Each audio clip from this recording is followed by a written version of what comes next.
See, American Werewolf in London is not a comedy. It's called a comedy. They keep calling it a comedy. It's very funny, I hope. It is not a comedy. And now, foul demon, face the vengeance of the Moon Knight.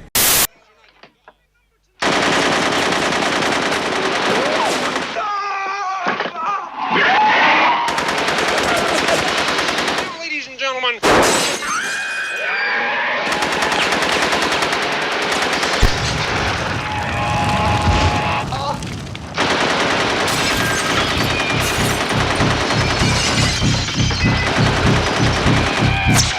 We were attacked by a werewolf. I'm not listening to this. On the moors, we were attacked by a lycanthrope, a werewolf. August 21st, 1981, director John Landis, best known for his successful comedies like Animal House and The Blues Brothers, would finally release his long-awaited horror comedy, An American Werewolf in London, a film he had written back in 1969 as financiers proclaimed the film to be too terrifying for a comedy and too ludicrous for a horror film. It wasn't until over a decade later, after finding success with his prior comedy films, Landis was able to finally secure financing from Polygram Pictures to produce his werewolf film so many had passed on. Released by Universal Pictures, it was a critical and commercial success, as two American backpackers from New York, David Kessler and Jack Goodman, begin a journey across the moors in Yorkshire. They soon arrive at the Slaughtered Lamb, a local pub with a dark secret. David and Jack enter for food and warm shelter. However, the locals make it very awkward for the two Americans, and it only escalates as Jack notices a 5-pointed star on the pub's wall. Upon asking about the star's origins, the locals become hostile towards Jack and David. Without hesitation, the two friends prepare to leave. Before they go, the pub goers warn Jack and David to keep to the road, stay clear of the moors, and beware the full moon. Of course, Jack and David, already shaken up, stray off the road and onto the moors. They soon hear a ferocious howl. First thinking it's a dog, they quickly realize it's a much more dangerous animal. The two panic as the growls grow louder and much closer. Soon, they find the creature just ahead of them. Jack and David nervously turn around and begin to power walk into the cold darkness. Soon, Jack is viciously mauled to death as a fleeing David returns to help his friend. However, it's too late as David discovers Jack's lifeless body shredded and covered in blood. David shouts at Jack before getting attacked by the monstrous beast. The monster slashes David across the face and chest before a firing squad riddle the animal with bullets. As David turns to find a dead naked man beside him, the pub patrons hover over his injured body before passing out.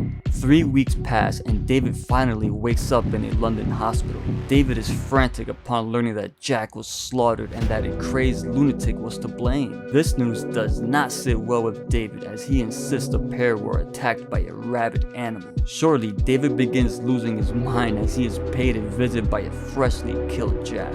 Jack anxiously explains to David that they were indeed attacked by a werewolf and that Jack is cursed to walk the earth in limbo until the wolf's bloodline is severed. Since David was severely scratched by the werewolf, David is now the last of the bloodline.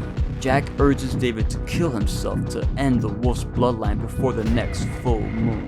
Meanwhile, Dr. Hirsch, the man responsible for David, enters the Slaughtered Lamb to further investigate. The doctor orders a tasty Guinness and confronts some of the patrons about the incident. Everyone denies any knowledge of the two American boys who were attacked. Dr. Hirsch senses he isn't welcomed and leaves the Slaughtered Lamb. Just outside, a local warns Dr. Hirsch about David and what will become of him and his danger towards other innocents. Back at the hospital, David continues having nightmarish dreams centering around himself eating a deer and his family brutally murdered by a group of mutant Nazis. Fantastic scene. Days later, David is released from the hospital and moves into a London flat with Alice Price, a beautiful nurse who bonded with David while he was being treated at the hospital. After clapping them cheeks, David is once again visited by Jack, who now resembles a fucking zombie. Hi, David! David questions his mental state as he converses with Jack,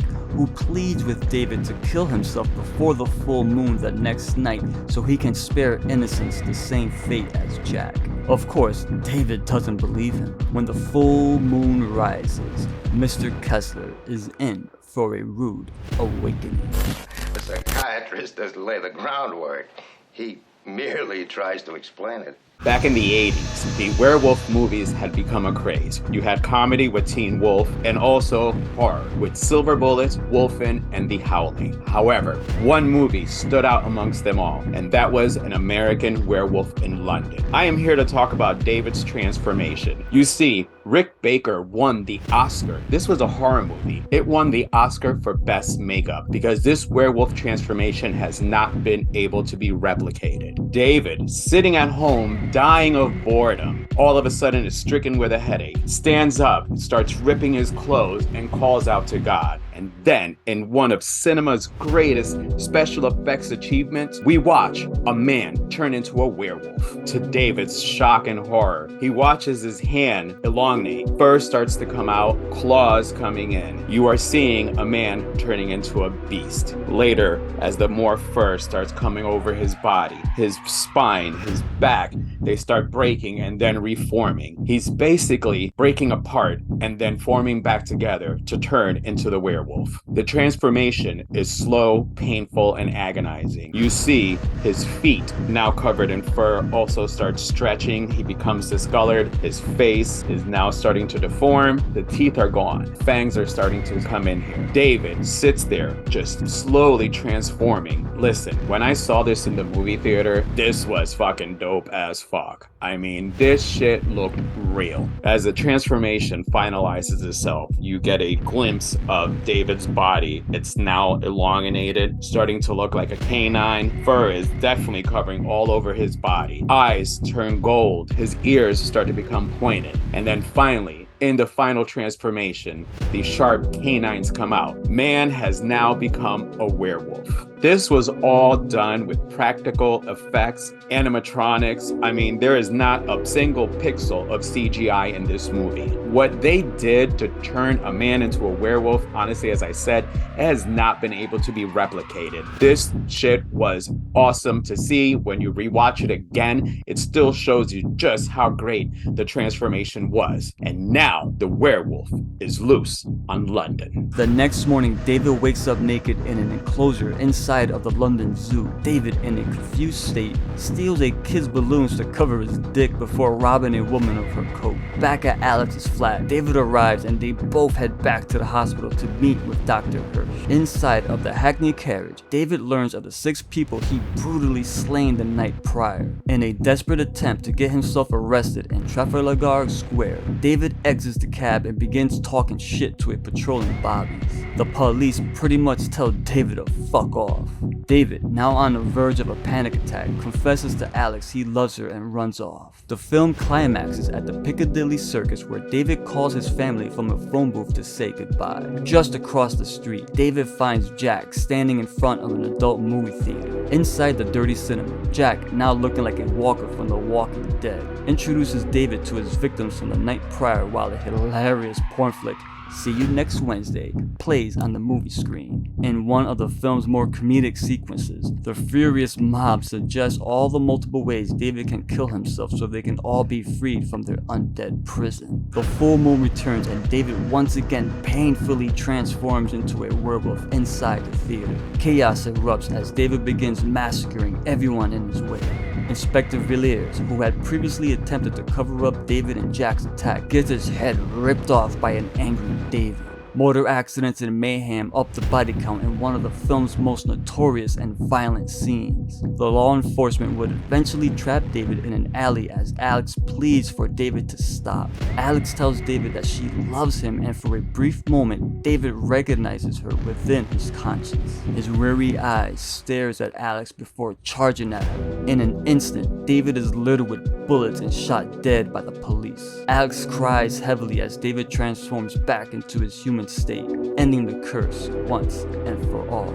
An American Werewolf in London would go on to become a cinema cult classic. I mean, underneath all the horror and laughs is a very, very sad film. I mean, David went through hell in this film, as did David Naughton. In all seriousness, the motherfucker had to endure hours in a makeup chair and having to deal with very intricate prosthetics. I mean, on top of spending like 50% of the film nude. Because of all of the nudity, David Naughton actually got let go by Dr. Pepper. He was their spokesperson back in the day. The actor definitely did not want to go back to horror after spending hours and hours in that makeup chair.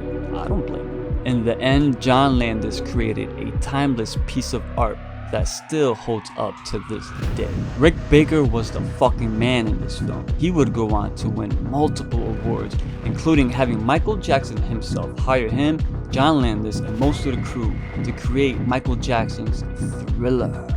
I mean, it's a fucking awesome video too. The Nazi werewolf scene is every bit as bonkers today as it was back in 1981. An incredible piece of art. So if you find yourself lost at night, stay on the roads, clear the moors, and beware the full moon. Thank you for coming down for another episode of Horror Fiend Drive-In Theater. Please leave a like on your way out. And if you enjoyed this video, please give us a subscribe. Horror Fiends, I know you want to. I'm Ricky Grimes.